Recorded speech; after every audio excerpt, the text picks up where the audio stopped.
Good morning dear students. I believe आप सब बहुत अच्छे होंगे, बहुत हेल्दी होंगे और आप अपनी स्टडी को प्रॉपर टाइम दे रहे हैं। सो आज हम लाए हैं इंग्लिश रीडर में, चैप्टर का नाम है हमारा ईमेल्स टू गिन्नी टू गुन्नी और चैप्टर नंबर है 12 इंग्लिश रीडर का। तो जैसा कि आप सबको मालूम होगा, आजकल में लेटर्स जो होते हैं, लेटर होता है जैसे हम किसी को पहले जब हमारे मम्मी डैडी जब स्कूल में पढ़ते थे, यानी कि जब हम नहीं हुए थे या हम बहुत छोटे थे, तो उस टाइम ईमेल वगैरह नहीं हुआ करती थी, फ़ोन्स वगैरह नहीं हुआ करते थे। अगर किसी को किसी से बात करनी है, किसी को अपनी कोई चीज़ें बतानी है, किसी को अपना हाल बताना है, किसी को कोई चीज़ मंगवानी है, तो वो अपने घर को एक लेटर भेजता था। या फिर कोई फ्रेंड अपने फ्रेंड को लेटर भेज रहा है, कोई सिस्टर अपने ब्रदर को राखी भेज रही है तो वो लेटर में भेजती थी। कोई बच्चा अपने पापा को लिख रहा है, कोई किसी के पापा आर्मी में है तो वो आर्मी वहाँ से लेटर लिख रहे हैं अपने बच्चे को घर पे। तो पहले क्या होता था, एक दूसरे से बातचीत का जो माध्यम होता था, मीडियम होता था, वो लेटर होता था। तो लेटर के थ्रू क्या होता था, हम एक दूसरे से कम्युनिकेट करते थे। जैसे कि मैं हॉस्टल में रहता हूँ, मुझे अपने हॉस्टल के बारे में कोई चीज़ बतानी है अपने पापा को, तो मैं हॉस्टल से एक चिट्ठी लिखूँगा अपने पापा के नाम और उस एड्रेस जहाँ मेरे पापा रहते हैं वहाँ का मैं एड्रेस मेंशन कर दूँगा। तो वो जो अंदर जो मैंने जो लेटर लिखा है वो उस एड्रेस पे पहुँच जाएगा। तो पहले के ज़माने में जो एक दूसरे से हम बात करते थे या एक दूसरे को अपना हाल चाल सुनाते थे, एक दूसरे की सुनते थे, तो उसका जो मीडियम होता था वो लेटर हुआ करता था।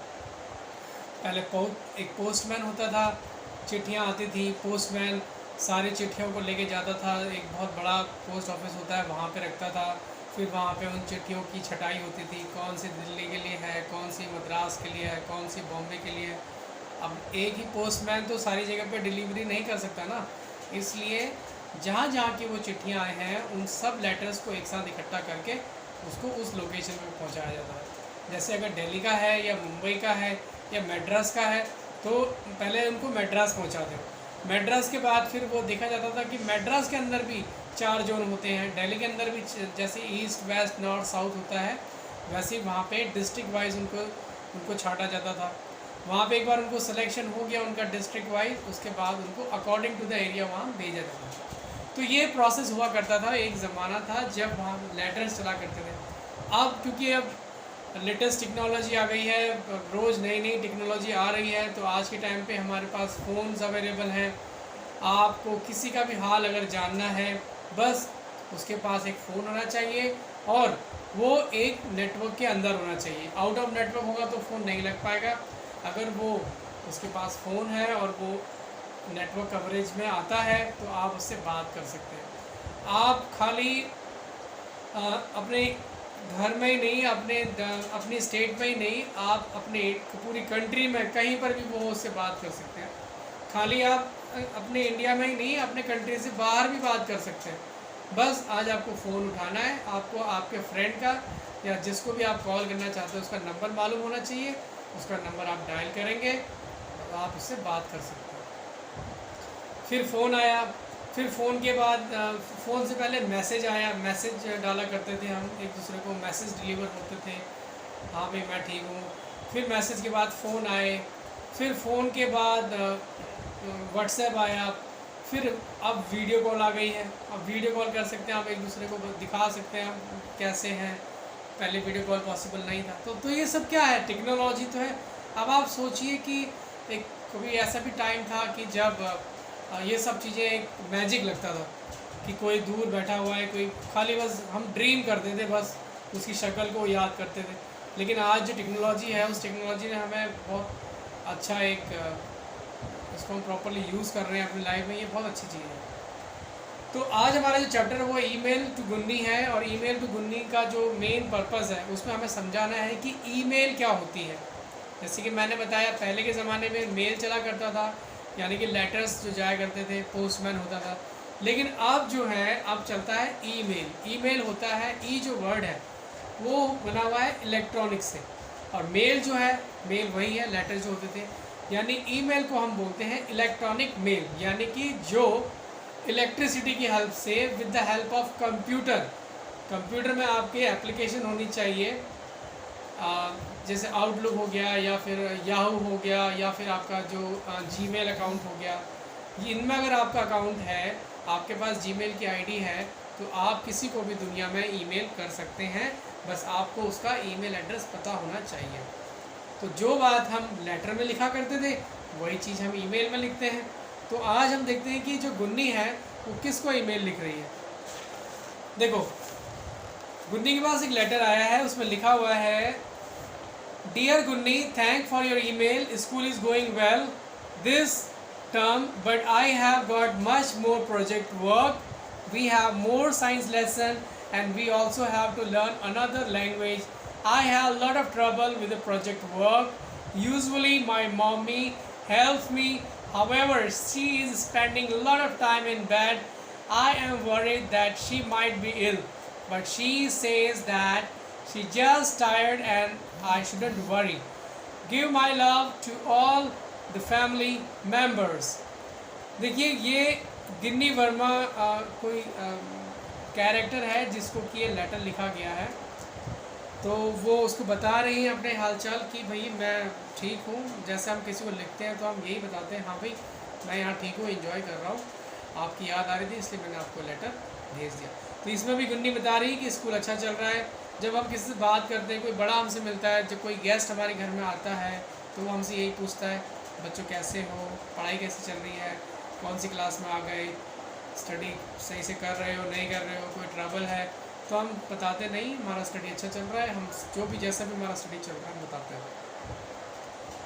तो अब देखो, एक तो ईमेल आ गया, अब हम भी तो रिप्लाई करेंगे। वैसे होना क्या चाहिए, जब किसी का मेल आता है या लेटर आता है तो हमको भी उसको रिप्लाई करना चाहिए, क्योंकि जो मैं लेटर लिख रहा है वो बड़े दिल से, अपने मन से, अपनी इच्छाओं से लिख रहा है। और अगर हम उसको रिप्लाई करते हैं तो जो लेटर लिखने वाला है उसको बहुत अच्छा लगेगा। तो अब इसके रिप्लाई में फिर दोबारा से एक लेटर है, hi Gunni, I am glad that your homework club and drama classes are going well. Mom is okay but she was so tired, she spend the entire weekend in bed, dad had to do the cooking. तो ये जो गुन्नी है ये अपनी सहेली को बता रही है कि मीन्स मम्मी जो है वो थोड़ी सी थक गई है इसलिए वो आराम कर रही हैं और पापा जो है वो कुकिंग कर रहे हैं। ऑब्वियसली किसी न किसी को तो कुकिंग करनी पड़ेगी। अगर मम्मी बीमार है तो फिर पापा को कुकिंग करनी पड़ेगी। I think grandma is coming to stay with us for few days unless mom get recover. तो कह रहा है कि जैसे ही हमारी मम्मी, जैसे हमारी ग्रैंड मदर आने वाली हैं और जैसे कुछ दिनों में ग्रैंड मदर आ जाएंगी तो मम्मी हमारी रिकवर हो जाएंगी। Tell me about you, you are in a swimming team and how is the swimming team. वो उसके बारे में पूछ रहे हैं, शायद वो स्विमिंग टीम में भी है। Grandma arrived yesterday evening. Immediately she started cooking cake and cookies. She made yummy sweet dish in breakfast. Mummy is in the hospital since last 4 days. I don't know what is going on with her. She is so tired and she can't walk. And daddy drove her in hospital. तो अभी बच्ची जो है ये थोड़ा डरी भी है क्योंकि इसकी जो मम्मी है वो हॉस्पिटलाइज हैं और एकदम से वो हॉस्पिटल चली गई। अब वो उसको समझ में नहीं आ रहा है कि मम्मी को क्या हो गया। पापा उनको हॉस्पिटल लेकर गए और ग्रैंड मदर आ चुकी हैं। ठीक है, तो I am glad to know that grandpa comes to your home for meals. Grandma is always worried when he is alone at home. Grandpa, sorry, grandma नहीं, grandpa. He even can't cook. She told Grandpa after start cooking and forgot the pain of burning stove. Mummy is still in hospital. Poor the mummy. I hope she will become soon. Grandma looks quite. तो ये अपनी जो भी ये चीज़ें feel कर रही है वो ईमेल के थ्रू उसको लिख रही है अपने ईमेल में। You know I have got a baby sister. तो ये बहुत खुश है। उसकी जो मम्मी जो हॉस्पिटल गई थी, एक्चुअली वो प्रेग्नेंट थी। अब क्या हुआ है, उनका बेबी हो गया है उनकी मम्मी का। तो वो बोल रही है कि आई एम वेरी हैप्पी। वो बहुत खुश है क्योंकि उसकी बेबी सिस्टर हो गई है। It is a blessing in this guys moment for me. Mummy was in hospital for her, she is home again. Daddy bought my mother and sister home from the hospital on Saturday morning. They both look very happy. तो कह रहा है कि जो मेरी mummy है और मेरी सिस्टर है वो वापस घर पे आ गई हैं और मैं बहुत खुश हूँ और दोनों के दोनों बिल्कुल हेल्दी हैं, स्वस्थ हैं। और